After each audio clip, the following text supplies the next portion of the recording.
Bonsoir à tous, un grand merci à Patrick Ramirez pour son invitation. Je tenais à dédier cette conférence à l'auteur catholique antilibéral Pierre Virion, qui m'a beaucoup apporté sur les deux thématiques qui vont être traitées ce soir, à savoir l'unification de l'Europe et la gouvernance mondiale. On va voir ensemble l'avancée en parallèle de ces deux projets. D'abord, les origines de cette construction européenne qui est absolument centrale dans l'avancée vers le nouvel ordre mondial. Nous allons voir d'où elle vient, ses différentes étapes, faits et dates à l'appui, et où elle mène. Idem pour la gouvernance mondiale. Dans les deux cas, nous allons constater la nature, l'essence talmudo-maçonnique de ces deux projets. Commençons par le fédéralisme européen. De hauts initiés francs-maçons en firent la promotion, ils en furent les initiateurs. Parmi eux, des agents mondialistes importants d'une renommée internationale comme Richard Koudonov-Kalergi, Robert Schuman, Paul-Henri Spaak, Jean Monnet ou encore Joseph Ratzinger. Je reviendrai sur certains d'entre eux, un peu plus en détail. La plupart de ces personnalités appartenaient à des cercles mondialistes de haut rang. Tous furent des agents de la CIA, tous furent rémunérés par les États-Unis d'Amérique. Et d'ailleurs, le projet européen fut soutenu financièrement dès le départ par la CIA d'Allen Dulles, de la famille Dulles qui est liée par le sang d'ailleurs à la famille Rockefeller. Ce sont ces familles qui ont la main sur les services de renseignement aux États-Unis d'Amérique. Ce projet européen fut aussi soutenu, financé par les fondations Ford et Rockefeller, c'est-à-dire la même équipe en gros, articulée autour de la famille Rockefeller et de ses associés. Le but commun à toutes les personnalités que j'ai rapidement mentionnées, ce fut d'unifier l'Europe avant d'unifier le monde. Ceci est un principe fondamental à retenir lorsqu'on étudie cette question. Dès le départ, le but fut d'établir des États-Unis d'Europe, comprendre une Europe sous la tutelle des États-Unis d'Amérique, tel que le proposa dès les années 1920, Richard Koudonov-Kalergi, puis par la suite, Winston Churchill, Konrad Adenauer et même le général de Gaulle en France. Mais le fédéralisme européen remonte encore plus loin qu'aux années 1920, puisque au XIXe siècle, le haut initié Rose-Croix Saint-Yves d'Alvèdre avait écrit ceci: « Les États-Unis d'Europe, pour les Américains, oui, pour les Européens, non. » Un peu plus tard, lors du congrès maçonnique de juin 1917, à la rue Cadet, convoqué donc par le Grand Orient de France, à Paris, on pouvait lire dans le compte rendu « La Fédération des États-Unis d'Europe par la liberté et le droit, comment atteindra-t-on ce but? Suppression de tout despotisme et règlement des contestations internationales par voie d'arbitrage. » Cet arbitrage international devait être confié par la suite aux Nations Unies. Quant à la suppression de tout despotisme, dans le jargon maçonnique, c'est toute autorité, c'est-à-dire chef d'État nationaliste ou par le passé les monarchies chrétiennes de droit divin. Encore un peu plus tard, en 1946, le franc-maçon haut degré anglais Winston Churchill, qui était à la tête, donc qui était Premier ministre de l'Angleterre et qui appartenait d'ailleurs à la société secrète de la Pilgrim Society, secrète mais très influente société secrète, Churchill avait déclaré « Sous la direction et dans le cadre des Nations Unies, nous devons recréer la famille européenne dans un cadre régional qui s'appellera les États-Unis d'Europe. » L'origine officielle de cette Europe, c'est 1922, avec Richard Koudonov-Kalergi, qui fonda le mouvement pan-européen à Vienne, en Autriche. Son projet pan-européen fut soutenu par la maison Rothschild, la famille Warburg, particulièrement Max Warburg, à hauteur de 60 000 marks or, ce qui était quand même une somme pour l'époque. L'année d'après, en 1923, le même Koudonov-Kalergi publia son livre intitulé Pan-Europe. Et que remarque-t-on sur la couverture de son livre? Le logo de la Rose-Croix, c'est-à-dire une croix rouge sur un soleil. 3 ans plus tard, en octobre 1926, s'est tenu le premier congrès pan-européen, encore à Vienne, en Autriche, qui fut présidé par le franc-maçon tchèque Bénès. Et que retrouve-t-on sur l'affiche de ce premier congrès pan-européen, que j'ai d'ailleurs dans mes documents, que je peux mettre sur la place publique? Le même écusson rose-croix que l'on retrouvait déjà sur la couverture du livre de Richard Koudonov-Kalergi. Il y eut 2000 participants lors de ce premier congrès pan-européen, dont de nombreux francs-maçons d'ailleurs, et 24 nations furent représentées. Ce fut en quelque sorte le coup d'envoi officiel de l'unification de l'Europe. Pour l'anecdote, il y eut d'autres congrès pan-européens par la suite. Par exemple, le troisième congrès pan-européen, c'était en 1932 à Bâle, là où siège la Banque des règlements internationaux, la BRI. Autre anecdote, le franc-maçon français Aristide Briand, qui était à l'époque le ministre des Affaires étrangères, fut le président d'honneur de ce mouvement pan-européen. Et aujourd'hui, au sein même du Parlement européen à Strasbourg, il existe un groupe pan-européen qui est très discret, mais qui revendique encore une gouvernance européenne supranationale. Mais l'objectif derrière ce projet européen qui est politico-économique, c'est, dans l'esprit du judaïsme, d'anéantir les identités et d'uniformiser l'individu. Et d'ailleurs, sous couvert de protection des minorités, la Commission européenne à Bruxelles applique ce plan à la lettre. Elle encourage le brassage ethno-culturel, le multiculturalisme. En 1925, le juif franc-maçon Richard Koudonov-Kalergi a écrit dans son livre « L'idéalisme pratique », je cite, « Nous, les juifs, avons l'intention de transformer l'Europe en une race métisse d'asiatiques et de noirs dominée par les juifs. L'homme du futur sera de race métisse. Les races et les classes sociales d'aujourd'hui disparaîtront graduellement par l'élimination de l'espace, du temps et des préjugés. La race du futur sera eurasienne et négroïde, semblable à celle de l'Égypte ancienne. Elle remplacera la diversité des peuples et des individus. » Et Richard Koudonov-Kalergi ajoutait « La chute de l'Empire des papes a permis la naissance de l'idée d'une fédération européenne laïque. » Donc, dans son esprit, l'Europe devait devenir un État fédéral, laïque, c'est-à-dire maçonnique, suite à la chute de la papauté. Dans le même esprit, l'ancien directeur de l'OMS, l'Organisation mondiale de la santé, George Brock Chisholm, avait déclaré « Ce que les peuples doivent faire, c'est limiter le taux des naissances, la natalité, et promouvoir les mariages mixtes entre races différentes. Cela permettra la création d'une race unique dans un monde dirigé par une autorité centrale. » Donc, qu'il s'agisse de Chisholm, de Koudonov-Kalergi et de bien d'autres parmi leurs co-régionnaires comme Jacques Attali, Guy Sormand, Edgar Morin, Vincent Cespedes, etc. Tous font la promotion du cosmopolitisme, du métissage, du multiculturalisme et de la globalisation. Voyons maintenant les principaux pères de l'Europe. J'en ai relevé 3. À commencer par Richard Koudonov-Kalergi, donc juif franc-maçon, né d'un couple austro-japonais. Son père était d'ailleurs un proche de Theodor Herzl, le fondateur officiel du sionisme politique. Richard Koudonov-Kalergi avait pour patrie l'Europe. Il baigna très tôt dans cette idéologie du multiculturalisme. Il peut être considéré comme le père de l'unification européenne. Il fut reçu à l'Élysée par le général de Gaulle. Il fut même un des principaux conseillers à son époque du général de Gaulle qui, je vous le rappelle, en 1943 a quand même rétabli à la fois la République et la franc-maçonnerie. Il a aussi rétabli le décret Crémieux d'ailleurs. Donc, général de Gaulle, grand homme en France, il faut quand même revoir un petit peu son jugement.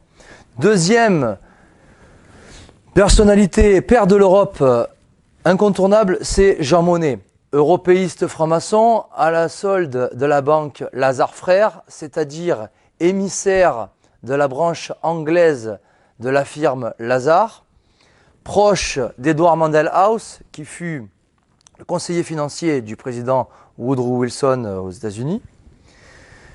Jean Monnet fut un membre éminent du Council on Foreign Relations, le CFR, mais aussi du Club Bilderberg, ou encore de la Commission trilatérale, c'est-à-dire des plus grands lobbies mondialistes. Et Jean Monnet lui-même, au milieu du XXe siècle, fut un agent mondialiste important au service de la Banque Lazare.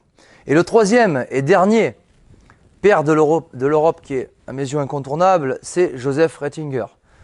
Juif franc-maçon, d'abord agent des services secrets polonais, proche d'Edouard Mandelhaus et de Richard Koudonov-Kalergi, on retrouve les mêmes, hein, la même équipe, membre de la Société Fabienne, la Fabian Society, donc social-démocrate dans le registre à François Mitterrand, à Tony Blair, à Bill Clinton, hein, toutes ces personnalités socialistes et toutes franc-maçonnes au degré.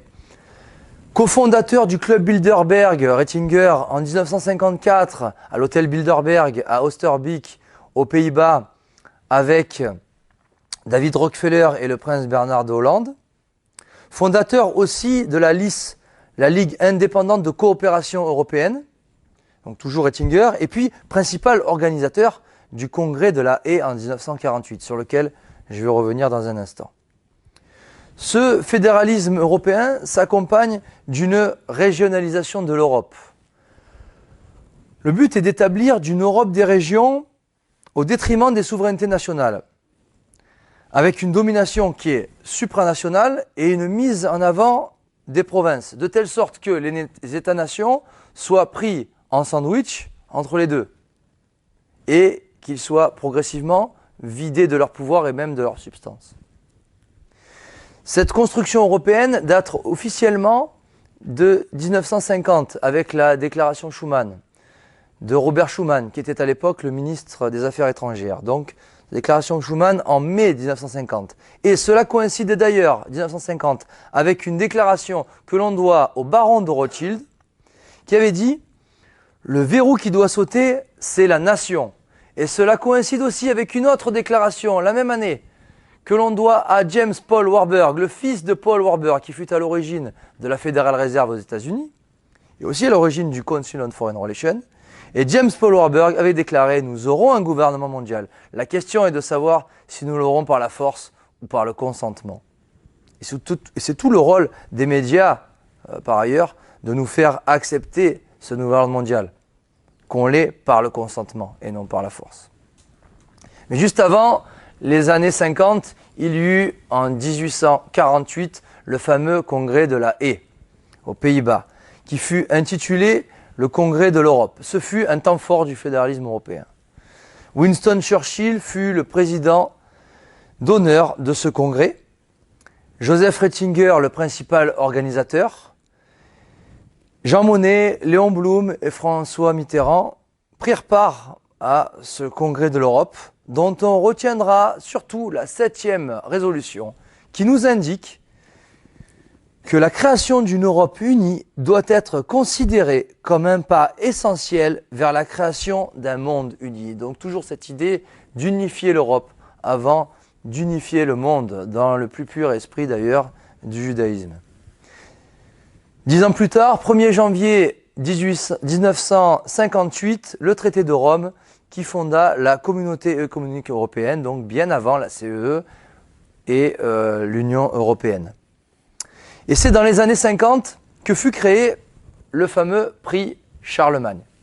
Prix Charlemagne qui est décerné chaque année à une personnalité politique de premier plan qui a œuvré pour cette unification de l'Europe. Le premier à avoir reçu le prix Charlemagne fut en 1950 Richard Koudonov-Kalergi. Il y eut par la suite Jean Monnet en 1953, Winston Churchill en 1955, le Premier ministre belge Paul-Henri Spaak en 1957, l'année d'après Robert Schuman en 1958, c'est-à-dire 8 ans après la déclaration Schuman. Il y eut aussi la juive franc-maçonne du Bnei Brit et avorteuse Simone Weil en 1981, le banquier de Wall Street Henry Kissinger, aussi du Bnei Brit d'ailleurs, en 1987, François Mitterrand en 1988, c'est-à-dire 40 ans après avoir participé au congrès de la Haye et à l'aube de son second mandat présidentiel.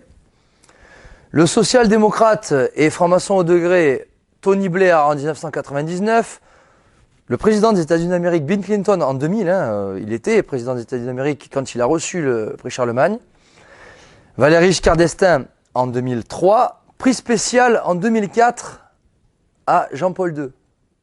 Donc construction européenne, projet purement maçonnique, et prix Charlemagne décerné aux dirigeants de l'Église romaine. Je crois que cela se passe de commentaires.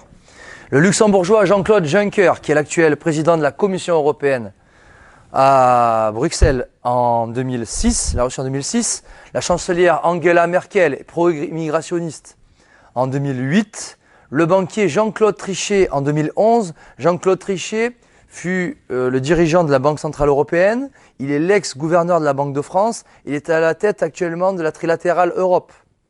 Jean-Claude Trichet est une personnalité qui a bien plus de pouvoir que les marionnettes de la politique de l'UMP et du PS. Ça, il faut bien en prendre conscience. Herman Van Rompuy l'a reçu en 2014, l'année dernière, et puis cette année, l'Allemand Martin Schulz, qui est l'actuel président du Parlement européen à Strasbourg. En France, nous avons un cas très intéressant, c'est celui de Jacques Chirac. Jacques Chirac qui, en 1979, s'est vivement opposé à l'Europe et qui, lors d'un discours, dans un meeting, a remarquablement déclaré, je cite, « Cette Europe de l'impuissance, cette Europe ouverte comme une passoire à toutes les crises du monde, cette Europe non européenne, mais dominée par les intérêts germano-américains, plus américains que germano, soit dit en passant. Cette Europe du chômage importé, cette Europe mollusque, sans corps et sans dessein véritable, cette Europe où les sociétés multinationales dictent leurs lois aux États, cette Europe où la France serait engluée comme dans un marécage, je le dis avec calme et détermination, cette Europe-là, nous ne l'accepterons jamais. » Et pourtant, en 1998, le même Jacques Chirac tint un tout autre discours puisqu'il se ravisa et se coucha littéralement en faisant l'éloge de l'euro dans un espace européen ouvert, dit-il, et il ajoutait, et là avec beaucoup moins de conviction, face caméra, l'Europe est déjà une longue histoire, elle est encore un long chemin, de plus en plus elle sera notre quotidien. La création de l'euro ouvre une ère nouvelle. L'euro va changer l'Europe et d'abord les mentalités. Pour nous, Français, c'est une chance. Tout comme pour Julien Drey, l'immigration est une chance pour la France.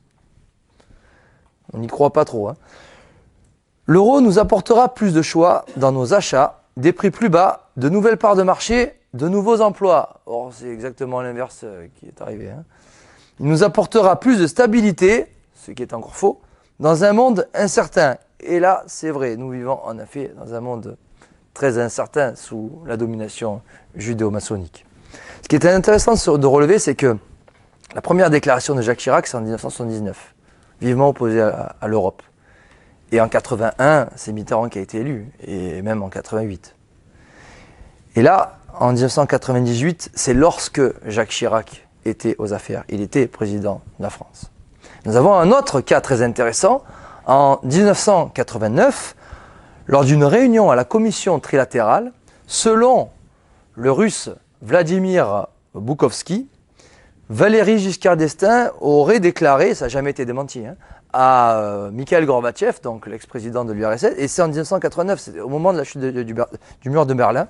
Donc Valéry Giscard d'Estaing a déclaré « Monsieur le Président, je ne peux pas vous dire exactement quand cela va avoir lieu, probablement au cours des 15 prochaines années, mais l'Europe va devenir un État fédéral et vous devez vous y préparer. » Or, cette Europe a été créée officiellement en 1993.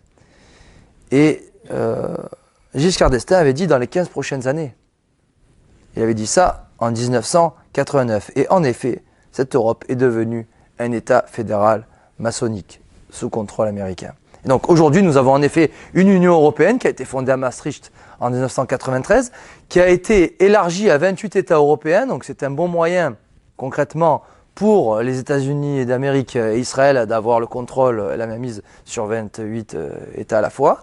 Et donc cette Union européenne est clairement un gouvernement centralisé qui est composé de technocrates n'ayant aucune légitimité démocratique, Ce qu'il est intéressant de relever, c'est que donc d'un côté, nous avons la Commission européenne à Bruxelles et de l'autre, le Parlement européen à Strasbourg. Les députés qui siègent au Parlement européen sont élus selon le scrutin proportionnel. C'est la raison pour laquelle vous avez des membres du Front National à Strasbourg et pas à Bruxelles. Et c'est peut-être aussi la raison pour laquelle le Front National ne s'est jamais franchement opposé à cette Europe. Et de l'autre côté, nous avons la Commission européenne à Bruxelles, qui est, elle, composée de technocrates, qui est dominée par une caste de technocrates non élus. Et c'est cette caste de technocrates qui a le pouvoir législatif. Ce sont ces technocrates qui ont le pouvoir de légiférer et non ceux qui sont élus à Strasbourg. Je pense que c'est un point important à retenir. L'Union européenne est donc une entité supranationale qui est sous contrôle des États-Unis, et ce au détriment des souverainetés nationales. Mais si on va plus loin, qui pilote l'Union européenne? Certes, les États-Unis d'Amérique, mais qui pilote les États-Unis d'Amérique? Des lobbies, le CFR, les PAC notamment, qui est le bras financier de la secte juive maçonnique du Bnai Brit, qui est elle-même le service des renseignements de la maison Rothschild. Donc, si on va un peu plus loin, Union européenne sous la tutelle des États-Unis d'Amérique, qui sont eux-mêmes sous la domination d'un pouvoir occulte basé aux États-Unis à la Federal Reserve, à Wall Street. Point très important à retenir, 4/5 des décisions des gouvernements en Europe proviennent des directives de l'Union européenne. Les gouvernements des nations ne font que valider ces directives qui correspondent fidèlement aux projets politiques de nature talmudo-maçonnique qui visent l'asservissement des populations, donc en les tirant socialement vers le bas, par le biais de crises, avec le dumping social, mais aussi par le biais de l'immigration-invasion. En France, nous avons eu le regroupement familial dans les années 70. Puis par la suite, la suppression des frontières avec l'accord Schengen en 1985. Et puis aujourd'hui, tout politique confondu, de gauche comme de droite, nous disent qu'il faut, et médias alignés, nous disent qu'il faut accepter massivement les réfugiés, les migrants, nous dit-on. Donc cette politique immigrationniste est encensée, promue, encouragée par les Nations Unies comme l'Union européenne, et cela s'accompagne aussi d'une promotion de l'antiracisme, de la diversité, du multiculturalisme, afin de dissoudre les identités nationales.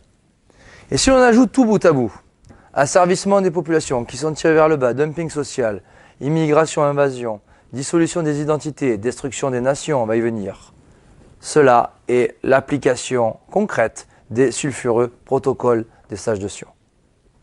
Ce projet européen est-il démocratique? Est-il voulu par le plus grand nombre? Eh bien non, dans le cas de la Grèce, qui récemment a dit non à l'Europe, le 5 juillet dernier. Non aussi en France, non aux Pays-Bas, non en Islande. Pour rappel, le peuple français, en 2005, avait dit non à cette constitution européenne à hauteur de 55%, par la voie d'un référendum. Mais cela n'a pas empêché M. Nicolas Sarkozy de faire passer le traité de Lisbonne. Et c'est comme si le peuple français, au final, avait voté oui à cette constitution européenne. Donc, dans ce cas précis, nous avons clairement l'exemple de la trahison du principe de démocratie par les apôtres de la démocratie que sont nos élites maçonniques.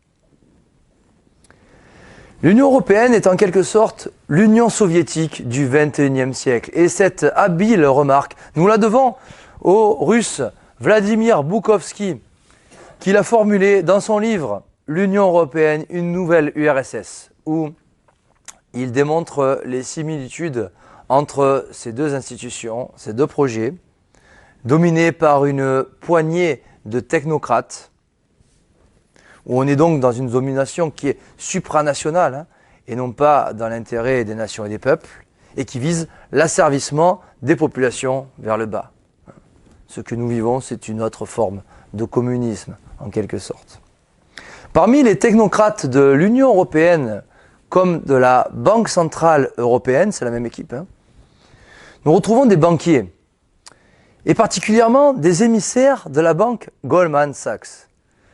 Banque Goldman Sachs, dont l'ancêtre est la célèbre Kubler & Co. du juif franc-maçon israélite Jacob Schiff, qui fut le principal financier de la révolution bolchevique en 1917, afin d'opérer une subversion contre la monarchie chrétienne du tsar Nicolas II. Et parmi ces émissaires de la banque Goldman Sachs, nous retrouvons des Italiens. L'Italien Mario Draghi, qui fut le président de la Banque Centrale Européenne et qui est l'actuel gouverneur de la Banque d'Italie. L'Italien Mario Monti, qui siège au Parlement européen et qui est l'actuel président du Conseil des ministres en Italie. L'Italien Romano Prodi, qui fut président de la Commission européenne à Bruxelles de 1999 à 2004. Donc ces Italiens, en gros, vous l'avez vu, notamment Draghi et Monti, sont envoyés par Goldman Sachs pour s'occuper du cas italien, tout simplement. Nous avons aussi le grec Loukas Papadimos, qui fut gouverneur de la Banque de Grèce, qui est l'actuel vice-président de la Banque Centrale Européenne et qui est le Premier ministre de la Grèce. Donc envoyé de Goldman Sachs pour s'occuper du cas grec. Nous avons aussi le juif irlandais Peter Sutherland, qui est un ponte du club Bilderberg et de la commission trilatérale. Donc un mondialiste très important, assez méconnu, mais très influent, que l'on retrouve aussi dans le cartel bancaire et le cartel pétrolier de la British Petroleum, et qui est aussi à la tête du think tank mondialiste, le Transatlantic Policy Network. Le rôle concret de ces agents de Goldman Sachs, c'est de détruire la zone euro et de faire dans l'intérêt du dollar et de la politique monétaire de la Fédérale Réserve. Et d'ailleurs, la Banque Centrale Européenne, auparavant Trichet, ne fait qu'appliquer les directives de la Fédérale Réserve. Le but non avoué de ce projet européen, c'est la destruction des nations. Comment ? Par deux moyens radicaux. Le premier, le plus efficace, par le biais de la dette souveraine, en fomentant des crises financières. Le second, c'est par le biais de l'immigration-invasion, afin d'opérer une substitution de population, un remplacement même de population. En France, nous avons Jacques Attali qui, face caméra sur iTélé, avait déclaré que 100 000 immigrés de plus par an en France, c'est insuffisant. Il en faudrait 300 000 parce que, selon lui, cela relancerait la croissance, ce qui est faux, totalement faux. Et puis, à l'échelle mondiale, le Attali, mais plus costaud et plus influent dans la haute finance, nous avons George Soros qui, récemment, aux côtés de son co-religionnaire Bernard-Henri Lévy, a déclaré, a exigé même, que l'Europe doit accepter au moins 1 million de demandeurs d'asile par an. L'Union européenne devrait donner 15 000 euros, donc sur notre argent, bien évidemment, pas sur le sien, c'est pas de sa poche, vous en doutez. Donc l'Union européenne devrait donner 15 000 euros par demandeur d'asile pendant les 2 premières années afin de leur assurer un logement, des soins et une éducation.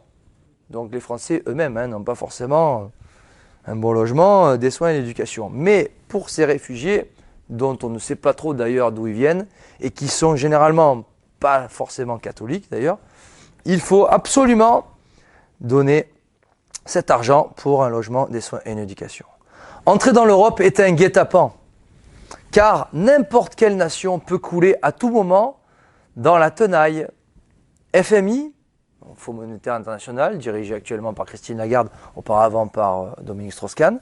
FMI, Banque Centrale Européenne, Union Européenne. Nous avons eu les cas de l'Irlande, de la Grèce, de l'Espagne. Le principe est très simple. Toutes les nations sont plus ou moins endettées. Pour rembourser cette dette, qui est impossible à rembourser d'ailleurs, le FMI arrive et dit, voilà, je vous prête pour rembourser cette dette, mais à certaines conditions. Et ces conditions sont des mesures d'austérité absolument draconiennes. Et nous avons le cas de l'Irlande, par exemple, où ce qui a été imposé, c'est 15 milliards d'euros de restrictions budgétaires, suppression d'emplois dans le secteur public, hausse des impôts, hausse du chômage et baisse des allocations familiales. D'un coup, Avec de pareilles mesures sociales, généralement, on n'est pas très loin de la guerre civile et du chaos. Et c'est ce qui s'est passé dans certaines villes d'Espagne, de Grèce et d'Irlande. Mais l'aboutissement, la concrétisation politico-économique de ce projet européen, c'est le TAFTA, les accords de libre-échange transatlantiques qui, s'ils venaient à se mettre en place, définiraient des normes internationales dans la mondialisation. Ce grand marché transatlantique dont on parle de plus en plus serait un immense supermarché planétaire, sans aucune barrière, sans aucune contrainte pour les cartels, ni protectionnisme national. En gros, le monde serait un grand supermarché où les nations n'auraient plus aucun mot à dire.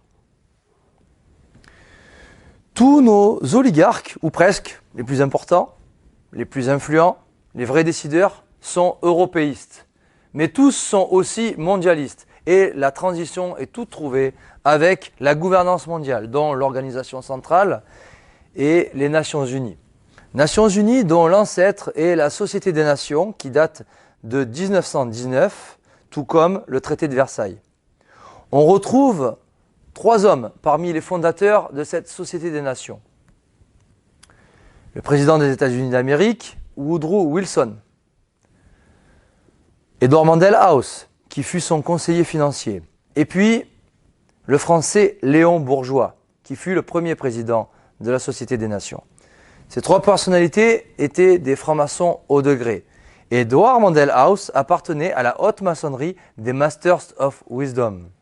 Il fut mandaté par les dirigeants du cartel bancaire pour créer cette Société des Nations. Dès le départ, il y eut une donation par John Davison Rockefeller à la Société des Nations. John Davison Rockefeller était à la tête du cartel pétrolier depuis la fin du 19e siècle. Et d'ailleurs, le siège de la Société des Nations à New York se trouve sur un terrain qui appartenait à John Davison Rockefeller. Cette Société des Nations fut dès le départ antidémocratique. Elle fut rejetée par le peuple américain, dans un premier temps. Et c'est à la même époque, au tout début des années 20, que se structura l'empire anglo-américain, avec le Council on Foreign Relations, le CFR, qui définit la politique étrangère des États-Unis d'Amérique, c'est-à-dire lorsque éclatent des guerres dans le monde, lorsque l'OTAN amène ses troupes. Ça a été auparavant décidé au Council on Foreign Relations par Zbigniew Brzezinski.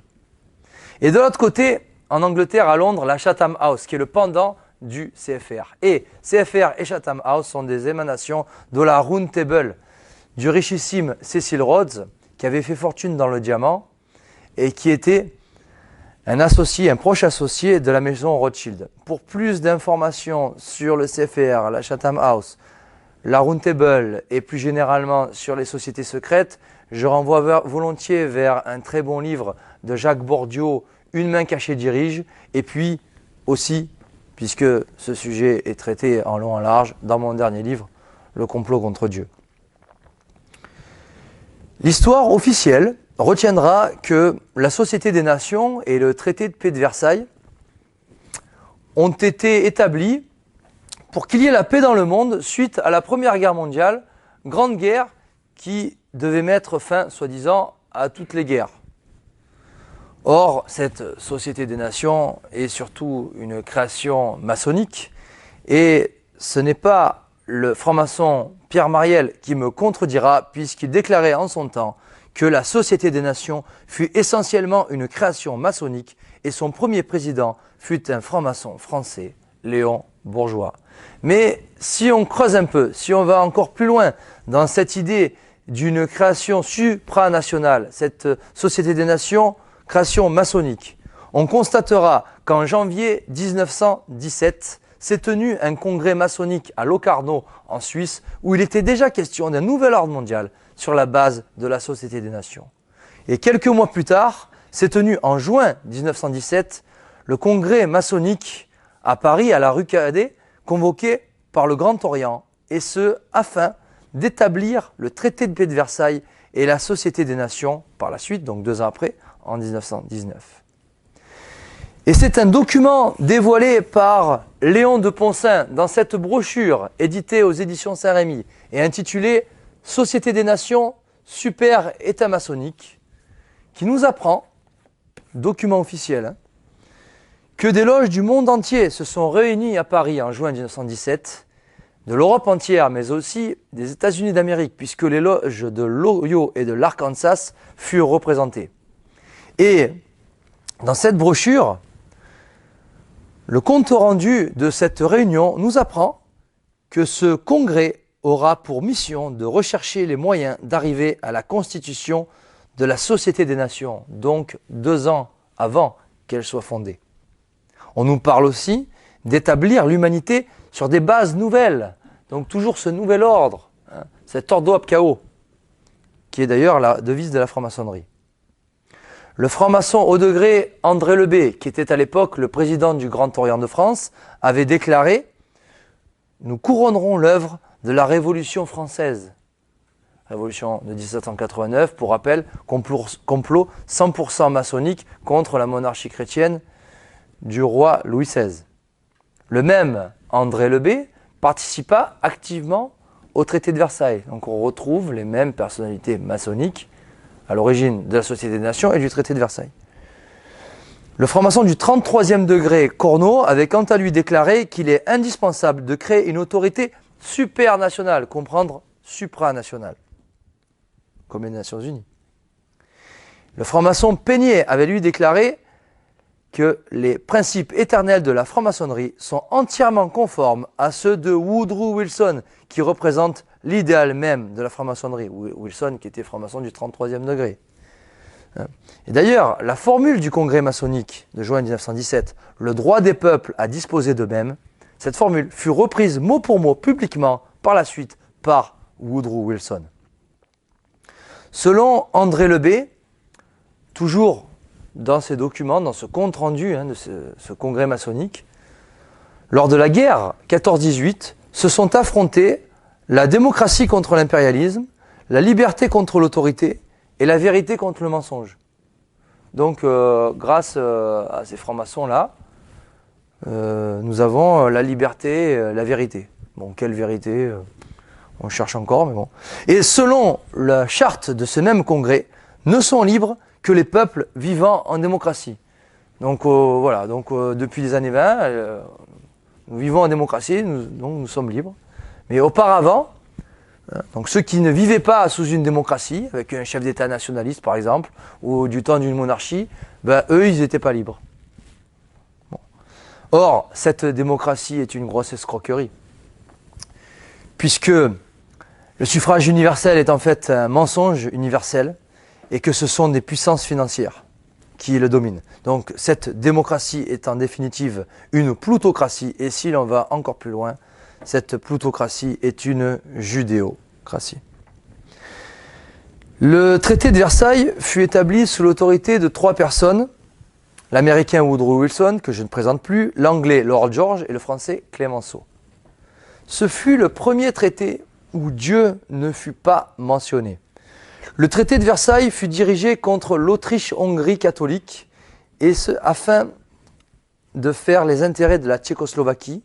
Et on retrouvait une personne très influente à la manœuvre à cette époque, le franc-maçon tchèque Beneš, qui fut par ailleurs le président de la Société des Nations. Le traité de Versailles dirigeait aussi plus généralement contre les dynasties, les monarchies chrétiennes, et particulièrement la famille Habsbourg. Traité de Versailles qui prône la démocratie au nom du droit des peuples à disposer d'eux-mêmes, donc comme la Société des Nations. Le but de la manœuvre, après la Première Guerre mondiale, où on est à un moment crucial du XXe siècle, ce fut de liquider les 2 principaux fiefs de la chrétienté en Europe, à savoir l'Autriche-Hongrie et la Russie du tsar Nicolas II, par le biais de la révolution bolchevique. L'autre but de la manœuvre fut d'instaurer une fausse paix dans le monde par la démocratie. La Société des Nations échoua par la suite dans les années 1940. Il y eut auparavant diverses réactions nationalistes, surtout dans les années 30, dont on vous dira d'ailleurs que ce sont les heures sombres de l'histoire, avec années 30 où, avec diverses réactions nationalistes, on constatera que toutes avaient pour point commun, malgré leurs divergences, de proscrire les sociétés secrètes, la franc-maçonnerie, sur le sol national. Que ce soit Codreanu en Roumanie, que ce soit Salazar au Portugal, que ce soit Franco en Espagne, que ce soit Hitler avec le national-socialisme en Allemagne, et même aussi en France avec la parenthèse vichiste du maréchal Pétain. Mais cette Société des Nations revint sous une autre forme suite à la Seconde Guerre mondiale, précisément en novembre 1945 avec la création de l'ONU, l'Organisation des Nations Unies, qui, sous couvert d'égalité des nations et de pseudo-neutralité, est, tout comme la Société des Nations, une organisation internationale en vue d'une gouvernance mondiale. Concrètement, l'ONU est l'instrument de domination de l'empire des États-Unis et d'Israël, et donc de la haute finance apatride, que l'on retrouve à la fois à la Federal Reserve aux États-Unis, à la City à Londres, en Angleterre, dans les banques centrales de diverses nations, et puis surtout à Bâle, en Suisse, avec la Banque des règlements internationaux, la BRI, qui est la banque centrale des banques centrales, où se retrouvent uniquement des membres des banques centrales. Donc là, c'est vraiment les émissaires des Goldman Sachs. Vous avez par exemple le dirigeant de la Banque Centrale Européenne, les dirigeants de la JP Morgan, de Goldman Sachs. Et là, il n'y a aucun représentant politique, c'est ça qu'il faut bien retenir, à la BRI. L'ONU, peu après sa création, décida en 1947 que la Palestine serait scindée en deux États, l'un juif, l'autre arabe. Donc, dès ses débuts, l'ONU fit dans les intérêts du sionisme international.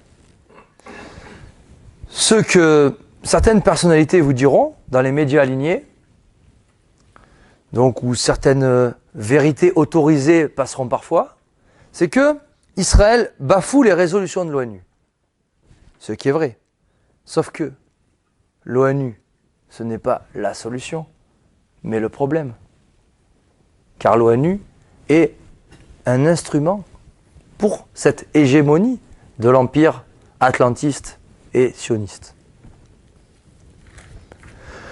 Le vrai pouvoir de l'ONU, c'est la secte luciférienne Lucy Trust, qui s'appelait au départ d'ailleurs Lucifer Trust, qui a été fondée en 1922 à New York par la franc-maçonne haut degré féministe et théosophe Alice Bailey, qui était elle-même une disciple de la juive franc-maçonne haut degré féministe et théosophe ukrainienne Elena Petrovna Blavatsky. Parmi les personnalités importantes de la Lucy Trust actuellement, on retrouve l'ancien président de l'URSS, Mikhail Gorbatchev, qui fait ouvertement la promotion du New Age. La Lucy Trust...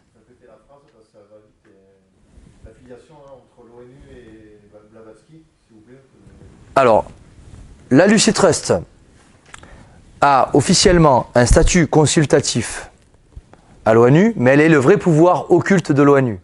Tout comme d'ailleurs la secte satanique des Skull and Bones est une puissance occulte au sein du Council on Foreign Relations, le CFR.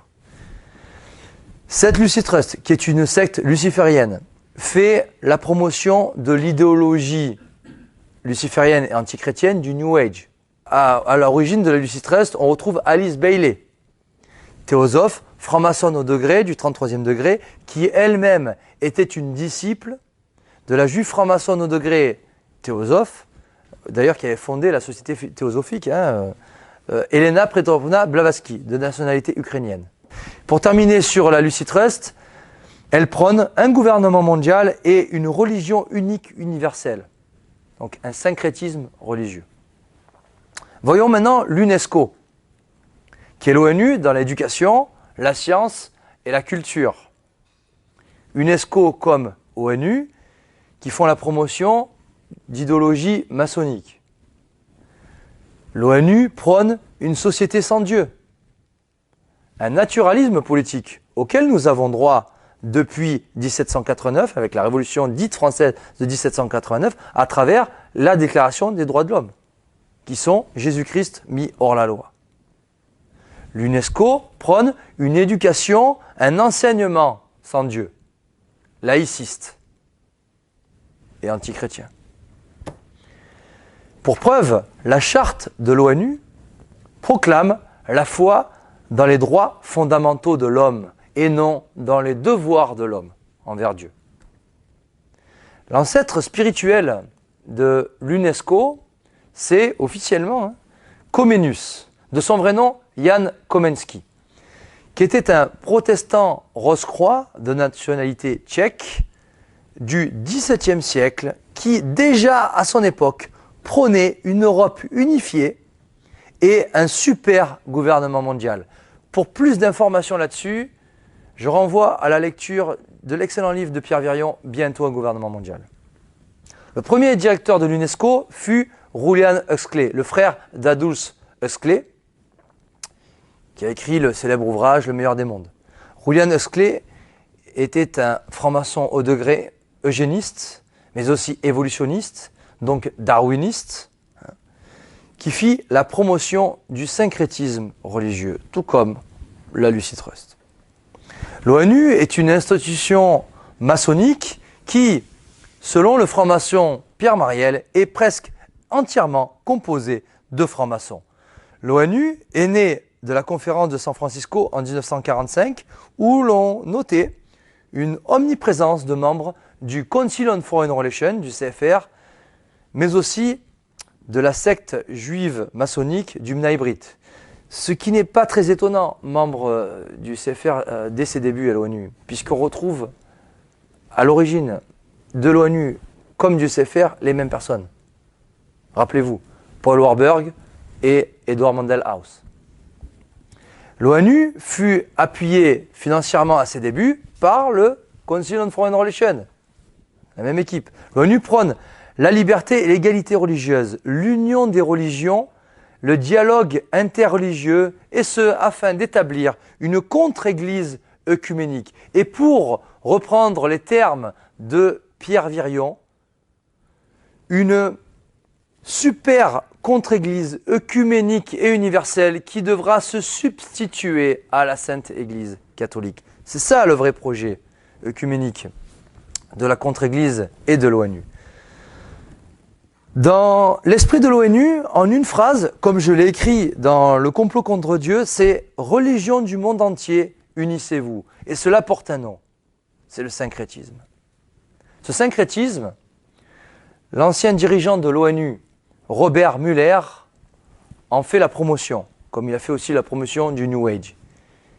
Il avait déclaré, Robert Muller, dans les années 1990, je cite, « La paix n'est possible que si le fondamentalisme est dompté par une religion unie qui professe la plénitude de la foi uniquement dans une spiritualité globale, dans le salut et le bien-être de notre planète. » Autrement dit, si l'on décrypte son discours, le fondamentalisme, c'est l'orthodoxie d'une religion.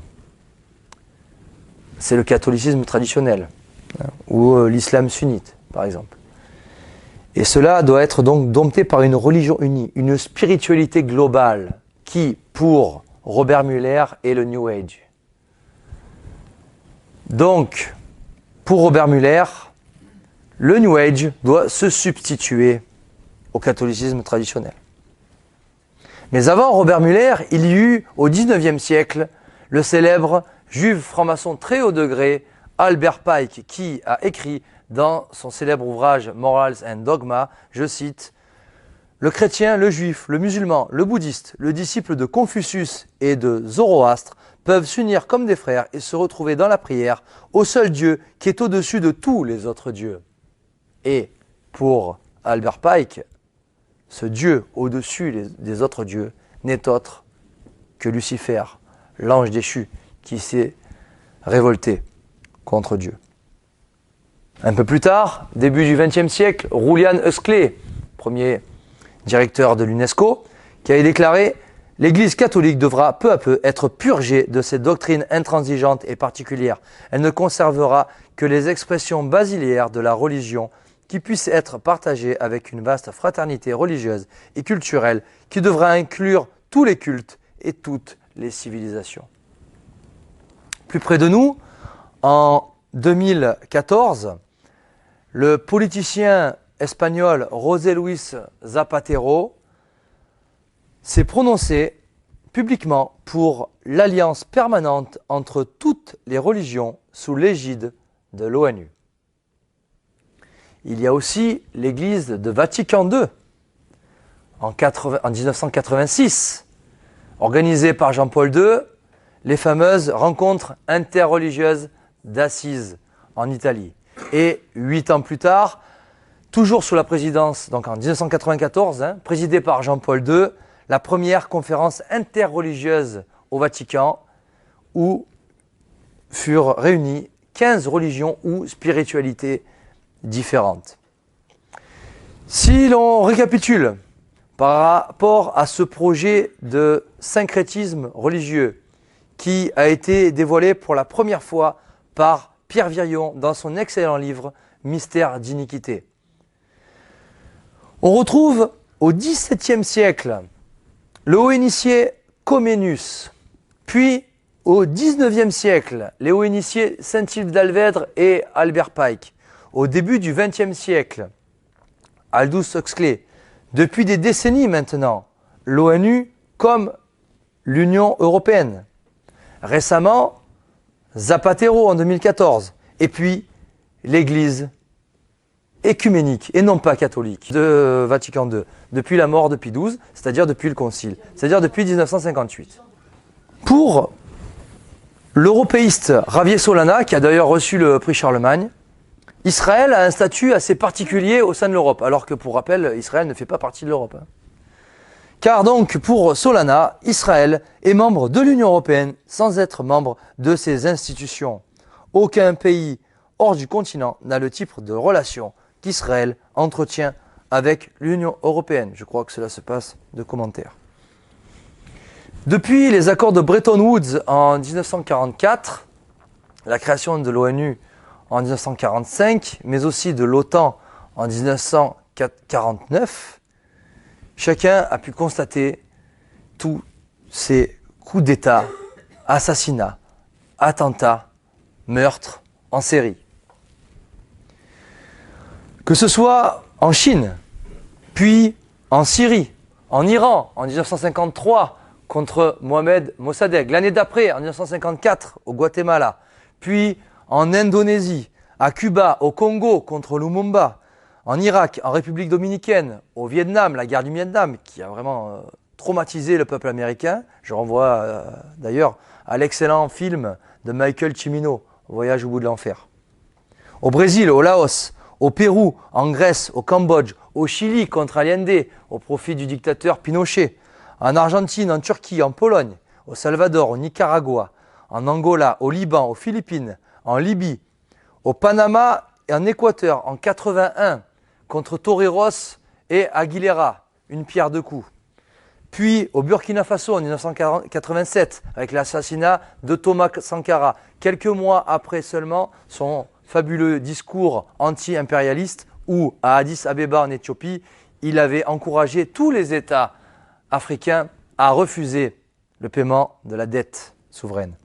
Au Koweït, en Somalie, en Iran, en Irak contre Saddam Hussein, en Bosnie, au Soudan, aux États-Unis d'Amérique avec les attentats du World Trade Center, puis suite aux attentats en Afghanistan, au Pakistan, en Yougoslavie, en Libye contre Kadhafi, en Égypte contre Moubarak au profit des frères musulmans, en Tunisie contre Ben Ali, plus récemment en Syrie contre Bachar el-Assad et puis en 2013-2014 en Ukraine, afin de ramener l'Ukraine dans le giron de l'Union européenne et puis d'être à la frontière russe dans l'éventualité d'une troisième guerre mondiale.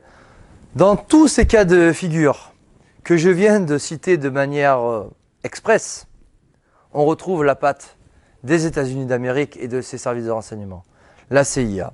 Alors évidemment, on vous parlera de dictateurs qu'il faut absolument destituer. On se rendra compte 30 ans après que Muammar Kadhafi est un dictateur.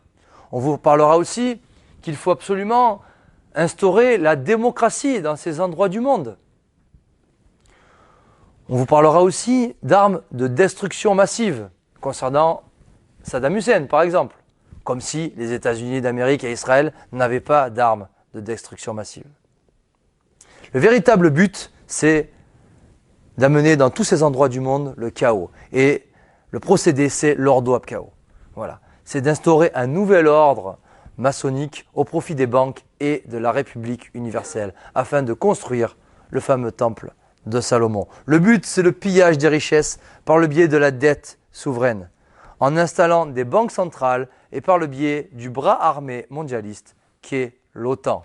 Et d'ailleurs, ce n'est pas moi qui le dis, c'est Tony Blair qui avait déclaré que l'OTAN est en effet notre bras armé pour le nouvel ordre mondial. L'OTAN est l'armée mondialiste. Il y a une date à retenir, c'est 1972, année où les États-Unis d'Amérique et l'URSS se sont mis d'accord pour un désarmement des nations. Et d'ailleurs, le CFR s'est prononcé officiellement pour ce désarmement des nations et pour que cette armée soit transférée à l'ONU, c'est-à-dire à l'OTAN. Pour rappel, l'ONU fut créée pour instaurer durablement la paix internationale par son arbitrage. Or, depuis sa création, c'est exactement l'inverse qui se produit. On assiste à une accélération du mouvement révolutionnaire mondial. Et la question que nous sommes en droit de nous poser, et qui est parfaitement légitime, c'est à quoi sert-il de poser des règles, toutes ces résolutions, si on les transgresse constamment?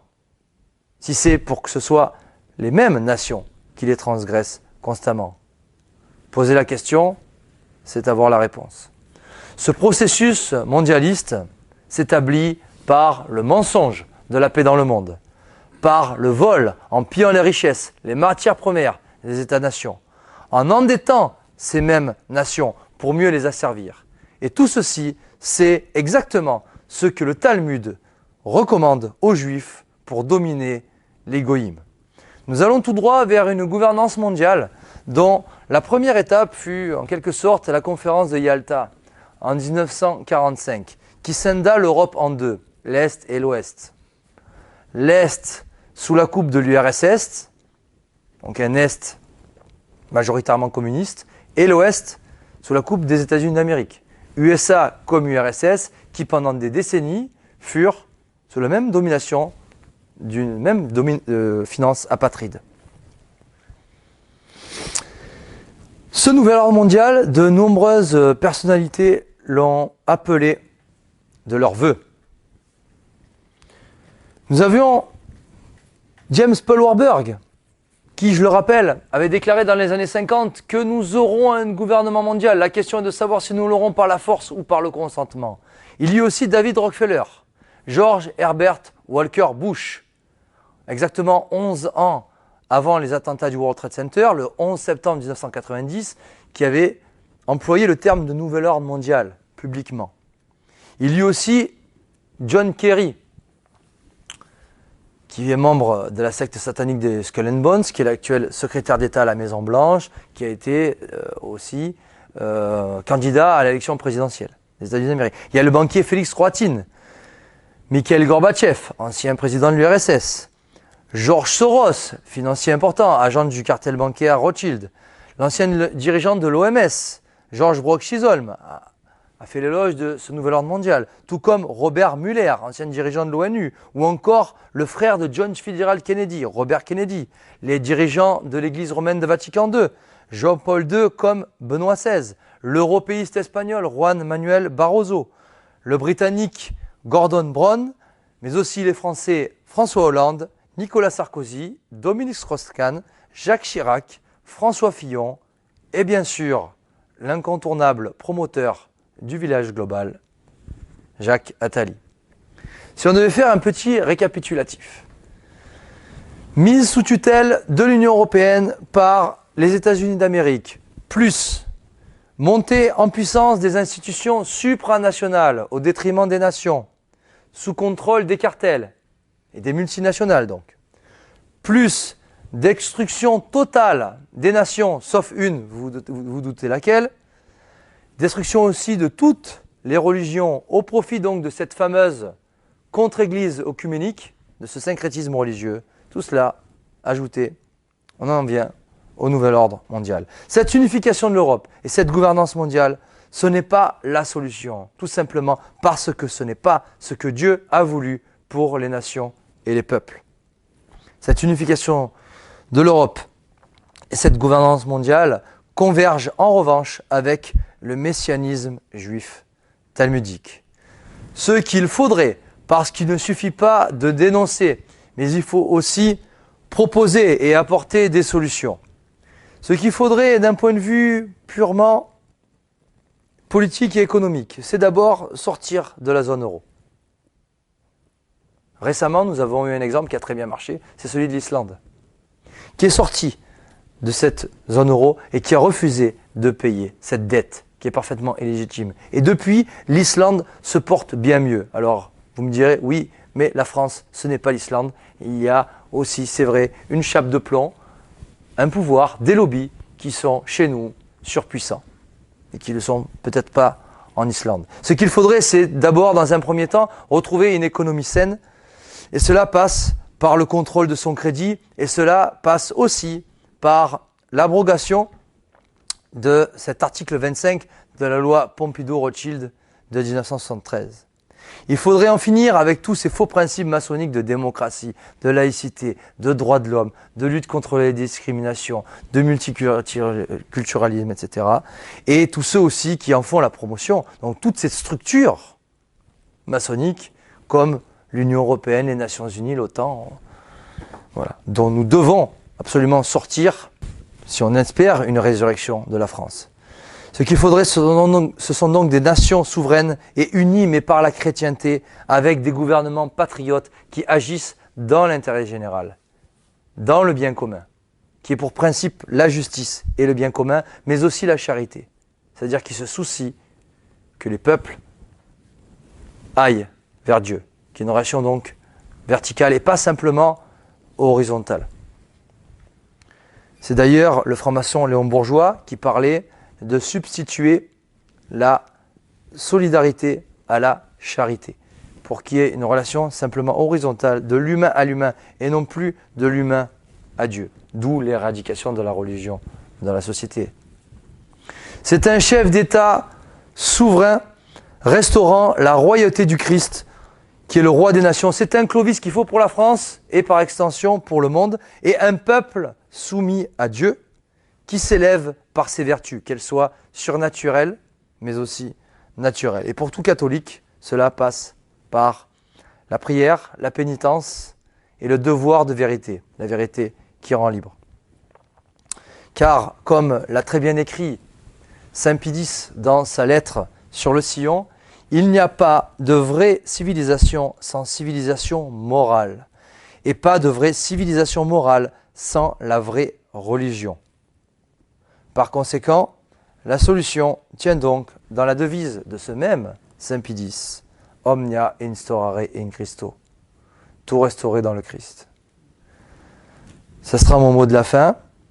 Je recommanderais volontiers aussi certains très bons livres pour ceux qui veulent étudier un peu plus en profondeur ces sujets, particulièrement ceux de Pierre Virion, Mystère d'iniquité, bientôt un gouvernement mondial, Maçonnerie et sectes secrètes d'Epiphanus, qui m'a beaucoup apporté, mais aussi Une main cachée dirige de Jacques Bordiot.